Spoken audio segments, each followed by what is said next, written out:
સુરેન્દ્રનગરમાં ચોટીલા રાજકોટ હાઈવે પર બે હોટલની અંદર દરોડા પાડવામાં આવ્યા। બંને હોટલમાંથી જ્વલનશીલ પેટ્રોલિયમ પદાર્થનો જથ્થો મળી આવ્યો।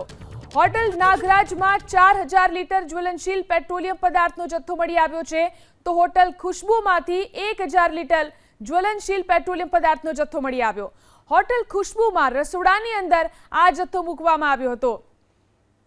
તો બંને હોટલ પર દરોડા પાડી અને તેને સીલ કરવામાં આવી છે। બંને હોટલમાંથી જ્વલનશીલ પેટ્રોલિયમ પદાર્થનો જથ્થો મળી આવ્યો હતો। હોટલ નાગરાજમાંથી 4000 લીટર જ્વલનશીલ પેટ્રોલિયમ પદાર્થનો જથ્થો મળ્યો, તો હોટલ ખુશ્બુમાંથી પણ 1000 લીટર જ્વલનશીલ પેટ્રોલિયમ પદાર્થનો જથ્થો મળ્યો હતો। હોટલ ખુશ્બુમાં રસોડાની અંદર આ જથ્થો મૂકવામાં આવ્યો હતો। ચોટીલા રાજકોટ હાઈવે ઉપર આવેલી છે આ હોટલ। બંને હોટલમાંથી જ્વલનશીલ પદાર્થ મળી આવ્યા।